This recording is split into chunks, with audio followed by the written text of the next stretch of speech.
Hey everybody, welcome back to Northernlion Plays The Binding of Isaac. You know what, we're gonna random again. Oh, why do you make me hate you so, Troll Engine? Minutes into the video, well, seconds into the video, and I already hate myself. Sure, you know what, let's try to swing a half-decent Blue Baby run here. It's weird for me because on the last episode, if I remember correctly, and I believe that I do, we played as Cain. That's all good, right? It's all gravy, baby. We're gonna get good pills, we're gonna have a great run, and it's gonna be a casual march to the top. Well, I ended up getting myself in some trouble with some folks who were not very nice. Well, no, it wasn't actually folks that were not very nice. It was just a curse room that ended up leading into a secret room, and temptation got the better of me. All of a sudden, I found myself playing as Blue Baby because of that Ankh pickup on a Cain run. And for a long time, it looked like it was never gonna happen for me. Like, it was just gonna be terrible the whole way through. We ended up, I can't remember if we won or if, I think I was like the rarest or most unlikely win I've had. Because I seem to remember, like, jubilation in my mind after things went. He's gonna break through that rock corner, isn't he? Rock corner, also Nick's doing emoticon. But yeah, watch the last episode if you haven't seen it yet. It was, like, just goddamn insane. In a great way, and, you know, there was a huge period where I was like, oh, we're fucked, but then we pulled it out. So, hopefully, you know, we can cut out the middleman here. We're just playing as Blue Baby from the very start of the game. We're Blue Baby, we got Rainbow Baby, maybe we could pick up a Demon Baby. Still Harlequin, Ghost, and Robo Baby to come after that. Ghost Robo Baby, that is not the way I intended that phrase to come out. That's okay, though. We're gonna move onwards and not dwell on that topic, and we're gonna shoot some spiders here as we continue moving onwards as well. This is what the first floor is basically. If you're on the cellar, it's a spider shooting floor. If you're on the basement, it's a fly shooting floor. It's a nice way to get, and of course, you know, we get some more spiders here. In fact, double the dose of spiders. Are these big guys still spiders? They're like a brown recluse, and these other ones are just like your standard household spiders. By the way, if you listen to what I just said and you said, well, isn't the brown recluse a common household spider? You need to fucking move, man, because you are not long for this world. That's why I always, you know, it's a meme on the internet, basically. People are always like, oh, Australia, you know, Australia's got all these dangerous animals. But I think, like, that's gotta be, if you live in, like, near the outback or something like that, do you actually, like, go to sleep every night thinking there's a decent chance you might not wake up? Because sincerely, like, you know, snakes, brown recluse, scorpions, stuff like that, you know, other poisonous spiders as well. That's crazy, man. We're so spoiled living in, well, parts of North America, at least. But, like, in Canada and the US, at least the parts I've been to, there's very, very few animals that could actually, you know, kill you. And if there are, oh, really, cat of nine tails right off the bat? If there are, there's pretty easy ways to stay away from them. For example, I live in British Columbia right now. What is there a lot of in British Columbia that can kill you? Bears, mountain lions, you know, stuff like that. How do I, you know, what's my bear prevention kit? Don't go to the fucking forest. It's pretty easy. But when you got snakes and stuff, you can't just say, oh, don't go to the desert and then the snakes won't get you. The snake will find you, man. It will slither into your bed and it will sink its fangs into your body and it will suck the life right out of you. That's what it does. That's what it's evolutionarily designed to do. Oh, man. Spirit of the Night is so tempting, but... You know, I'm starting to come around to Blue Baby as, like, earn this first deal with the Devil Room, that's a viable strategy, and then hope the deal with the Angel Rooms come afterwards. But anyway, yeah, like, oh, it's not like we're in, you know, Vancouver, or, you know, you'd be in Seattle or something and be like, man, you gotta watch out for the mountain lions, they can really get you. I mean, sure, you know, there's probably people that have been mauled to death by mountain lions. People fall down ravines and stuff here occasionally. I'm not gonna say it's their own fault because that's pretty heartless, but not falling down a ravine if you're, you know, an able-bodied person of average or above intelligence is a pretty easy thing to avoid. But there's nobody going around if you get bitten by a spider that is like, well, it's that guy's fault. He provoked the spider. He was in the spider's territory. Motherfucker, planet Earth is the spider's territory. We're just, you know, we're just being a subletter right now. So there was another tinted rock available somewhere in the vicinity here. And I think I was not able to get it because I didn't have any bombs, but now I do have bombs, so I would like to get it. Also, I lost one whole spirit heart on this room, and I'm not very pleased about that, but sure. Hopefully we can get another key as well. That was an extended tangent, but, like, I don't know what it's like. For those of you out there who live in areas with animals that could actually, like, kill you and you don't even feel them in your bed, does that, like, prey on your mind at all? Like, there's people in Canada that have a genuine fear of snakes. They see, like, a water snake or a garter snake or something like that, and they get really scared. It's irrational, but I respect that. But I can't even imagine if someone was like, yeah, I've got a fear of snakes. So where do you live? Like, you know, right next to the Australian outback or, like, in the middle of the Arizona desert? Shit, man, that's not a fear. That is, like, a rational survival mechanism. More power to you. Alright, where was this tinted rock that was near the start of the game? Unless I've opened it already, in which case this backtracking is annoying. I don't have another key, so I doubt that I'll be able to access the item room. I can't even really go to the shop, but I might get lucky and be able to go to the secret room. Depending on where it is. And I think it has a good chance to be right above me, even though the first secret room is usually a bunged up location. Okay, it was there, and this is great because we get 2 more cents here as well. Maybe we'll get lucky and pick up an item. Dad's key. I always forget how Dad's key works. I don't believe it opens the shop or the item room, so I'll just pick it up. And you know what? The poop is fine, but Dad's key is maybe even better. Maybe? I don't know. Like, I don't think it's very good, but it's not that much worse than the poop if it is worse than the poop, so I'm okay to take it. Now, I'm pretty confident that Dad's key will not actually open up the item room for us, but I have to check, right? And after that, I'll play the fortune teller, or sorry, the slot machine a few times, just to make sure, yeah, it doesn't work, just to make sure we have the longest first floor of all time, but also I need this key so I can access the item room. Blue Baby needs to get some items up, man. And if you want to give me pretty flies, that's fine, but I don't want these unpretty flies, not to accidentally make a TLC reference or anything like that. So, you know, it's always hard for me to consider how I'm gonna keep being entertaining in a video where I've gone off on a tangent like that within the first few minutes, but it's just one of those things that I lead a very sheltered life from a snake and spider perspective. I want to know what it's like on the other side. Like, I wonder. Well, let me just use a pill. All right, if that had taken me to the other item room, I would have been thrilled. But Thrills and Pills, the Motley Crue story. Forward, written by Scott Weiland of the Stone Temple Pilots. We'll probably blow up the slot machine at the end, because just a key is so important for us right now, but I don't hold out a lot of hope about getting one.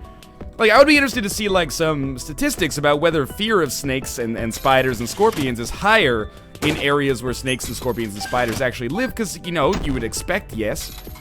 Maybe it's like a shark thing, because, you know, whenever someone says, okay, I'm gonna just take this pill again.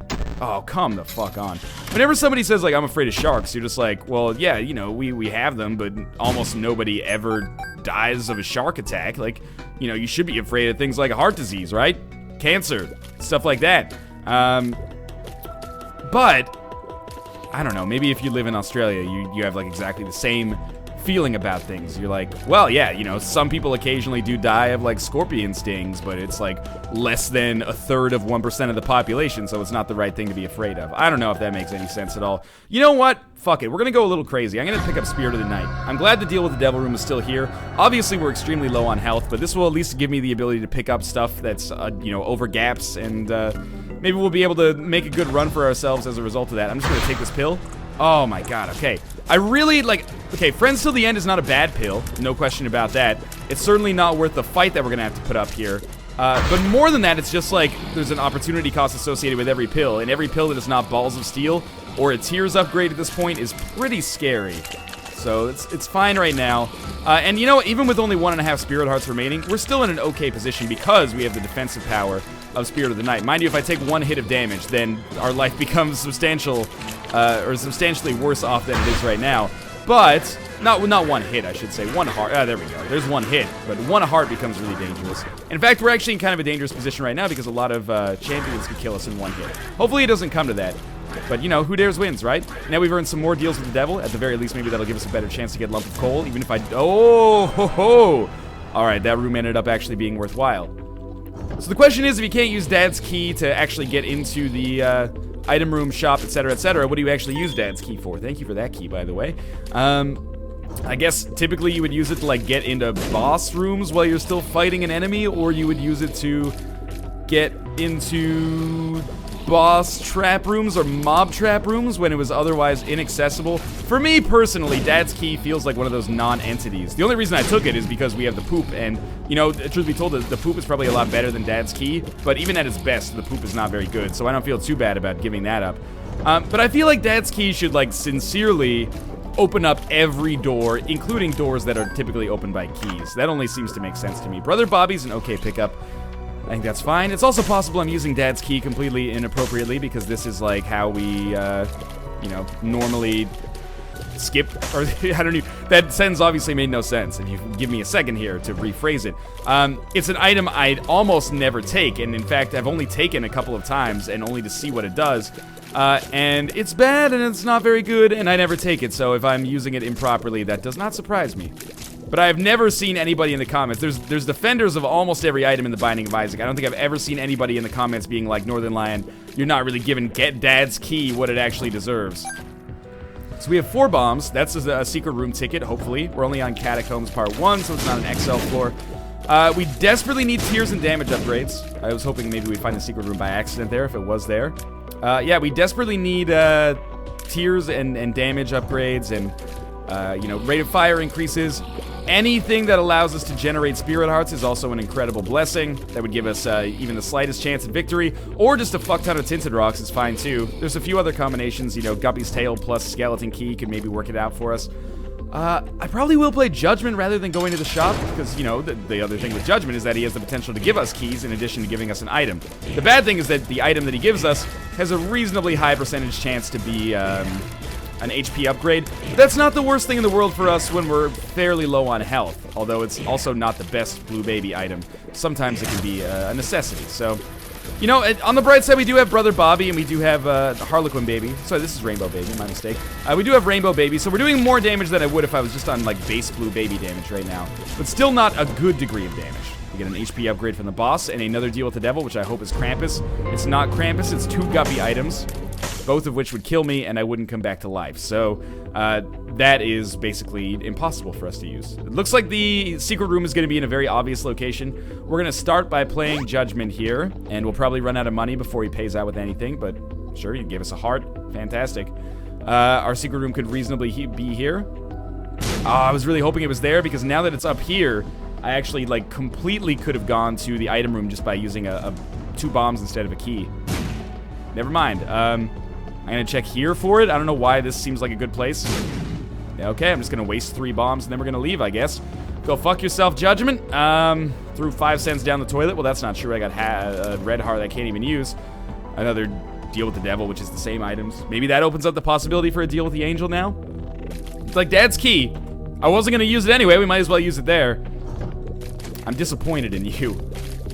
Now, like, the item rooms won't give me active items now, and this is the one time I would actually want them. Hook me up with your, you know, give me your unicorn horns, give me your shoop-de-whoops. They're bad items, but I need anything that is a bad item at this point. Even bad items beats the worst item. Is Dad's Key the worst item? And I can't remember if I included that on, like, a top 10 earlier or not. I may have, I may not have. But I think if we look back at it, like, Dad's Key has got to be considered one of the top 10 worst spacebar items, right? It has to be. I don't know. Let's, we'll cross that bridge next time I do a top 10. By the way, if you have ideas for Isaac top 10s, I get a fairly frequent requests, which is like, are you going to do more top 10s? Yeah, or bottom 10s, I guess, as the case might be. For sure, I just need some inspiration for it, so if you have a list that you would like to see, let me know, because the problem is not producing the top 10s. That's really easy. I just, you know, think about the items that I would want to include, or the, you know, rooms I'd want to include, or the bosses that I'd want to include, and just do it. The problem is actually coming up with inspiration for stuff that is not just obvious. Like, top 10 items and bottom 10 items was a no-brainer. I don't know what you can do in Isaac after that. Like, top 10 best synergies? That requires, like, a lot of thought to actually consider, and more mechanical knowledge than I think I actually have of how things work in the game. Thank God we got that key, so we can at least go to the item room here. But before we go to the item room, we'll check and see if the secret room's here, so we can use a bomb instead. Oh, very lucky. Okay. So that fortune teller sucks. I wish I could just, like, push it towards this direction, but I can't, so we'll at least bomb our way into this room. And we got the quarter now, which is actually okay, because now we can go to this shop with our remaining key and maybe pick up a blue candle. Maybe fight greed, you know, 6 of one, half a dozen of the other. What happens if you use Dad's Key on the greed fight? You can just walk out. It's very tempting to do so, but I actually don't want to do that. Oh, you know how we could use Dad's Key? It's a very, you know, fringe benefit, but we could use Dad's Key to open up the door after the mom fight, and then leave, and then, you know, maybe have a chance to get a deal with the devil on the way back in. That being said, if we do that, I really don't have a lot of hope for our run, because that means we have taken Dad's Key into the mom fight, and that means, well, if I've lived that long, I must be doing something right, or I'm getting very close to just being killed forever. So, we'll pick up our money here, and that's fine. 33 cents definitely beats the 3 we came in with, or 34 cents, I guess, now. Dad's Key recharges really quickly. You should be able to use it multiple times per room, if you ask me. It should be like on a charge like Blue Candle. But it's not, so maybe there's some active effect of it that I'm missing. It should at least have like a Necronomicon or something associated with it. I don't know, I'm just brainstorming now. Ways to make Dad's Key actually useful, because as of right now, it's just like, it's god-awful, right? I can't picture it being useful than more useful than anything. Like, it's not even a contest whether you would rather have Dad's Key or the poop. I mean, at least as Blue Baby. I guess if you were not Blue Baby, if you were a character like Judas or Kane or something like that, and you wanted to get to a boss trap room, then Dad's Key could be really useful for you because you wouldn't have to like get super low on a blood bank or something like that. I don't know if this room will ever work out for us, by the way, but I think once we get all of them down into the permanent ooze state, we can start doing a little number thinning here. And that's exactly how that worked out. A little scary, but, you know, fairly confident that we wouldn't take damage there. We're going up against Pestilence. It's a champion version of Pestilence. We can fly, so I'm not worried about creep. The creep is just slowing anyway. This should be a pretty easy fight, and you know what? We're getting a reasonably welcome reward as well. Single cube of meat is not going to win the game for us. I can't believe I didn't get hit there, but I also can't believe I was almost hit there. You know, again, single cube of meat, not a game winner, but also a little bit of added defense can contribute to a win, so that's fine. We're already done with the really sneaky slidey spiders. Sneaky slidey spiders, that's gonna be the new White Castle burger for Halloween this year. Don't tell anyone I told you. The CEO of White Castle, Bill White Castle, told me that in good faith, so please, if you could just keep that to yourselves, that would be great. No deal with the angel, no deal with the devil. Deal or no deal? No deal, Howie. That's when I insert the soundbite of the audience cheering there. So we're probably down to the last room. We didn't gain too much of value on this floor. I mean, literally monetary value, we actually gained kind of a lot, but in terms of survival, we didn't gain too much, except the ability to maybe improve our chances of survival on the next floor. So we're leaving with more keys. Oh, the boss trap room. Glad I didn't just leave this floor. Even if it does give us, you know, just, like, Squeezy would be so good. Squeezy or the box. Give me one of those. Those items are like OP as Blue Baby. Not OP in that they make you overpowered. Overpowered in relation to the way that they, you know, sit in the tier list for other characters, I would say. You know what? It's a range upgrade. Here's the beauty of Dad's Key. See you the fuck later. So we just got a free range upgrade. Thanks, Dad's Key. If that had been something better, I would have considered that kind of a coup, but it's not really. So we have money and keys that we can use on the next floor. We really are gonna need something incredible to come up on the next floor, or our time is numbered. It's already fairly numbered, but, you know, poor damage, poor health, no way to replenish our health. Man, XL as well, that's nasty. No way to replenish our health, no compass, no map, poor spacebar item, and nothing that makes our spacebar item charge faster. We basically gained nothing of value on this run, except for the ability to fly, and I paid out the ass for it. So we're in a bit of a difficult spot. You know, having 2 familiars and an orbital is nice, and also it's coming this fall to ABC. I'm thinking the 2 orbitals will have one of them be played by Seth Green. He strikes me as a good kind of orbital guy. And the other orbital, if you've got Seth Green, he's going to be like the kind of like whiny, more like, you know, high energy one. Then we need a low energy orbital. I'm thinking, okay, Seth Green is the high energy orbital. Low energy orbital, Brad Garrett of Everybody Loves Raymond fame. Let's take this pill. Oh, are you pooping in the toilet? Because that's where it should be.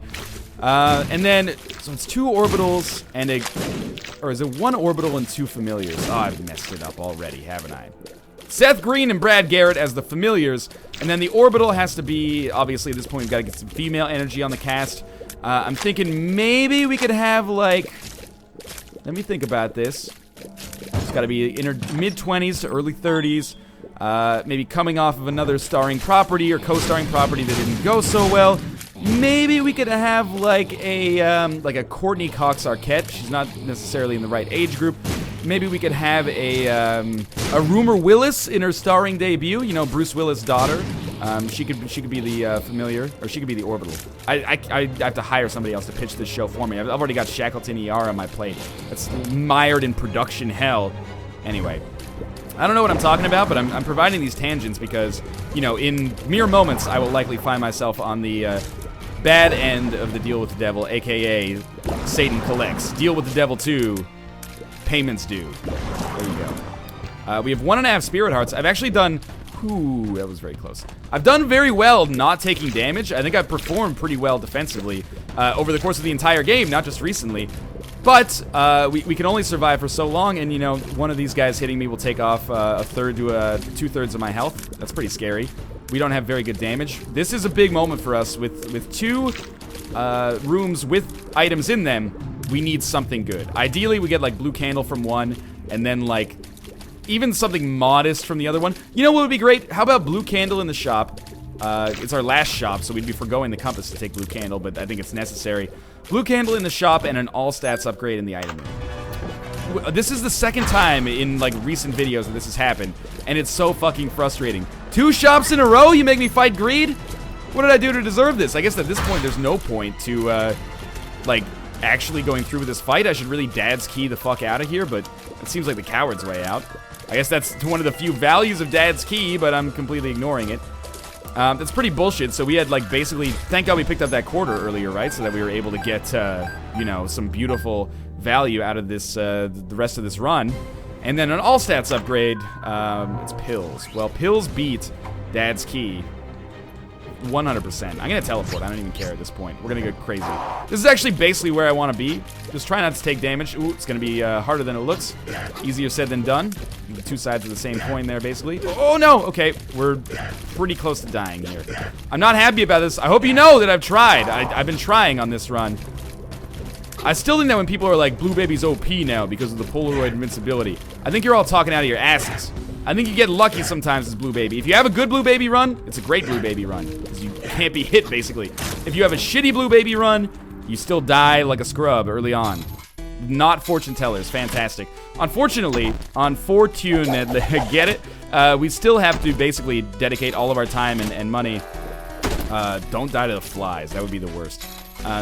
Dedicate a lot of time and a lot of money to playing these because we can get shit like that. Getting a spirit heart there actually, like, completely changes the nature of the game. I don't need any more money, so, you know, we can play these many times over. And more bombs and more keys is always good, man. So, sure, hook me up. We still have nothing, basically. No value. We have pills now. We don't even know if there's good pills in our rotation, but we have pills. Might as well just blow up the blood bank, right? Like, I don't think there's any way that would ever be more useful to us than just as explosions. There's this very slim chance of us making this. Like, Chance used to be pretty big, but then he started working out, and now, you know, Chance, you're looking good, but at the same time, I kind of miss you when you were larger so that, you know, I wouldn't feel as bad about where I'm at right now. This could be Balls of Steel. It's speed up, that's actually pretty necessary. Bad Trip is also terrible because we can't possibly turn that into a full health pill. We'll see if maybe we get lucky and get some more spirit hearts here, but this is very much kind of our last stand. We have one more item room and then 2 boss fights on this floor, and then we're down to the womb, and, you know, the kid gloves come off. Not that the game has necessarily been extraordinarily generous to us so far with respect to its items, but the enemies stop becoming so lenient, shall we say. But stranger things have happened than a win in cases like this. You know, like the last run, we were probably in roughly a comparable position. What is this pill? Is this a new one? Balls of Steel? Bad gas? Okay, well, at the very least, we're solving what's in our rotation, so that's pretty important. That's an important part of the whole shebang here. The whole shebang! Oh, baby, when you gamble, you gamble. You tear your family apart because you're gambling. There's, like, more lyrics there, but I don't know. I have to sit down with, like, a pen and a paper and hash it out. Now, I hear that Paul McKinnon, there we go. Paul McCartney and John Lennon. That's what I mixed their names together because we're on a double name basis. Sure, friends to the end. I heard they wrote Paperback Writer. You know, Paperback. You've already played Rock Band Beatles, I'm sure. They wrote that in 20 minutes, and I was like, really? 20 minutes? That's, like, is that supposed to be a challenge? Most of the smash hit songs I've written over the course of the Binding of Isaac Let's Play, like I Pay My Workers, for example, who can forget that rousing ditty? I wrote that in about 35 seconds. So basically what I'm saying is that if you gave me 20 minutes, I could produce for you, you know, roughly 50 to 55 songs on par with Paperback Writer, which is probably the 56th best song ever written. There you go, shots fired against the Beatles, I just said it. I mean, I know Paul McCartney and John Lennon are appreciated as, like, really good songwriters, but For me, nobody holds a candle to the holy trinity of songwriters of the late 90s and early 2000s. And of course, that is Mandy Moore, Lou Bega, and I'm kind of cheating here because this is not a solo artist, but you know, their work is so seminal that I feel like it deserves being mentioned even in the company of individuals, and that's obviously the Baja Man. Because when you think about it, you know, when you think about great musical mysteries, you know, you're like, who did, who was You're So Vain by Carly Simon written about? Everyone wants to know, who was You're So Vain written about? Who's so vain? And then she's like, yeah, that's the point. It's like an Abbott and Costello routine. Other musical mysteries. Alanis Morissette, Who Ought to Know, or You Ought to Know. Who's that written about? Is it Dave Coulier? I bet it's Coulier, but seriously, nobody knows, man. There's never been confirmation. But the biggest mystery of all time, and we're still trying to figure this out to this day. I'm gonna die, but I'm not gonna die before I finish this tangent. You have my fucking word on that one. Biggest musical mystery is still who let the dogs out. Like, I've been asking everybody. That was like their whole message. Who let the dogs out? It was spreadable. It was mimetic. They'd have people going all over the streets. Who let the dogs out? Yo, if you know who let the dogs out, go talk to these guys. You might have seen them on MTV. Please give me a spirit heart. I don't want this to end. We'll use Friends till the end, which is maybe Friends till about, you know, 2 rooms from now. Ooh, that's tempting, but also... Yeah, we have to go for it, don't we? HP upgrade? Ooh, key and 3 cents. This is not going to be good. Yeah, who did let the dogs out? Like, oh, and more importantly, what's wrong with the dogs? Were they like rabid? Were they zombie dogs? Are they patient zero? Or were they just like really beloved pets? And he's like, yo, who let my dogs out? Because that's not cool. Well, I'm almost tempted to not even do an outro for this episode because the game just butt-fucked me, but it was fun nonetheless. I hope you guys had a good time. I had a good time. As always, thanks for watching. If you enjoyed the episode, make sure to show your support by clicking the like button or subscribing, or subscribing. Why not do both? Hell, why not do everything if you want? I'll give you my bank information. You can just direct deposit 69 cents to me if you want to. As always, thanks for watching, and I'll see you next time.